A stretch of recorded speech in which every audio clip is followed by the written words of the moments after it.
तो यानी कि अब साल अपने अंत के कगार पर है, यानी कि आज आखिरी दिन है और उसी के साथ आज हम भी इस साल की आखिरी चर्चा करने वाले हैं। यानी कि बात में दम है का ये आज आखिरी डिबेट शो होगा, फिर शुरुआत होगी 2025 में नए सिरे से। लेकिन आज हम चर्चा करेंगे कुछ अलग तरीके से। हालांकि आज हमारे साथ जो पैनल होगा उनसे हम समझेंगे कि आखिर हमने जो 2024 में देखा, बयानों के तीर चले, उन बयानों से कितना फायदा पहुंचा, कितना नुकसान हुआ, आने वाले साल में उसका कितना दम देखने को मिलेगा। इसी पर चर्चा करने के लिए खास पैनल हमारे साथ है। परिचय आपसे करवा दें। विपिन शर्मा वरिष्ठ पत्रकार के तौर पर हमारे साथ है, बहुत बहुत स्वागत आपका। रमेश ठाकुर पॉलिटिकल एक्सपर्ट के तौर पर हमारे साथ जुड़े हैं, आपका भी स्वागत। निरंजन पोद्दार पॉलिटिकल एक्सपर्ट हमारे साथ हैं, आपका भी बहुत बहुत स्वागत करते हैं।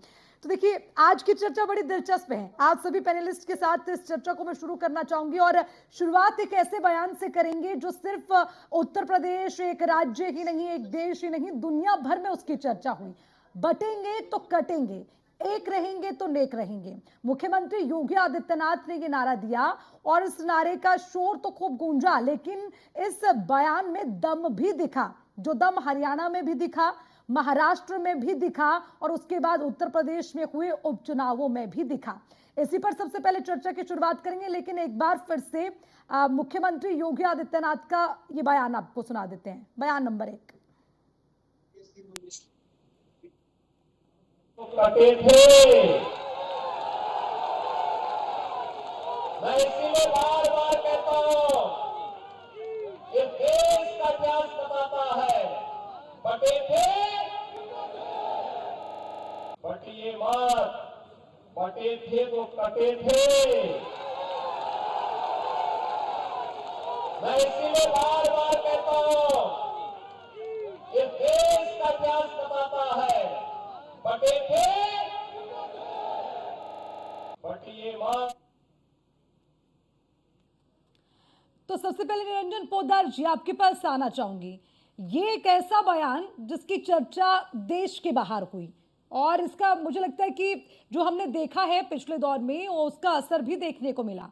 अब चर्चा यहां से शुरू करते हैं। आप सबसे पहले कि कितना फायदा बीजेपी को इस बयान का पहुंचा और इस साल के अंत में और फिर 2025 की शुरुआत में क्या आगे भी इसका फायदा पहुंचेगा बीजेपी को, ये भी आपसे समझेंगे। लेकिन उससे पहले 2024 में जो रहा उस पर आपसे समझना चाहेंगे, क्या है आपकी राय?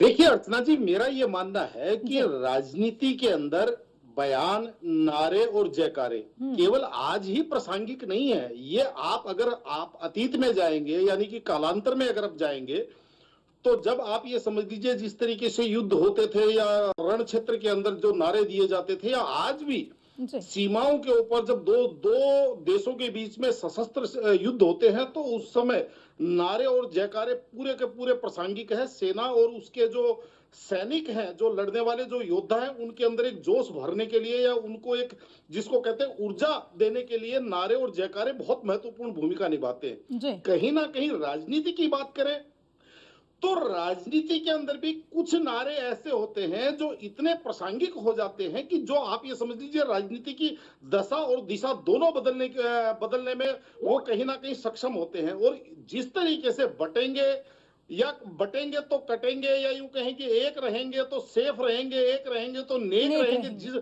इस प्रकार के जो नारे हैं, ये कहीं ना कहीं आपने देखा होगा कि हरियाणा के अंदर जो हारी हुई बाजी को जिता देता है, या महाराष्ट्र के अंदर जिस तरीके से आप ये समझ लीजिए वोटों का ध्रुवीकरण हुआ है, या राजनीति का जो एक परिणाम सामने आया वहां जिस तरीके से चुनावों का, तो निश्चित रूप से इस नारे को ऐसा माना जा रहा है। और उसके बाद में केवल मैं इसको भारतवर्ष की बात नहीं कर रहा हूं, आपने देखा होगा कनाडा के अंदर भी कहीं ना कहीं ये नारा सुनाई दिया, ऑस्ट्रेलिया में भी सुनाई दिया, अमेरिका में भी सुनाई दिया, तो बांग्लादेश में भी सुनाई दिया।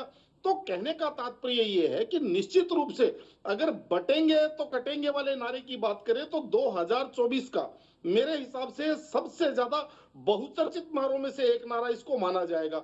रही बात 2025 के अंदर आगे क्या होगा, तो निश्चित रूप से आपको मैं बताऊं, जिस तरीके से उत्तर प्रदेश की राजनीति की मैं बात करूं, 23 करोड़ लोगों का प्रदेश, हजारों किलोमीटर का भूभाग, और जिस तरीके से जिसको कहते हैं कि पूरी दुनिया के अंदर अगर हम देखें तो 70-72 देशों से बड़ा एक प्रदेश उत्तर प्रदेश है। और राजनीतिक रूप से भौगोलिक दृष्टि से, धार्मिक या यूं कहें कि आध्यात्मिक दृष्टि से और आर्थिक दृष्टि से हर प्रकार से ये भारत का हार्ट कहा जाएगा, भारत का महत्वपूर्ण अंग कहा जाएगा। और हमारे यहाँ कहा जाता है कि दिल्ली का जो रास्ता है वो उत्तर प्रदेश से होकर के गुजरता है। और जिस तरीके से अभी उत्तर प्रदेश के अंदर जो राजनीति दो दिशाओं के अंदर देख रहे हैं कि दक्षिणपंथी और वामपंथी, यानी कि एक तरफ जो बहुसंख्यक समाज है उसको जागृत और संगठित करने की राजनीति, और दूसरी तरफ उसको विभाजित और या यूं कहें कि उसको विभाजित और खंडित करने की जो राजनीति है, कहीं ना कहीं इसके बीच में जो ये रस्साकसी है 2025 के अंदर,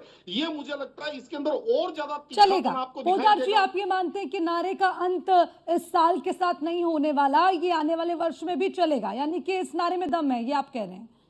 बिल्कुल।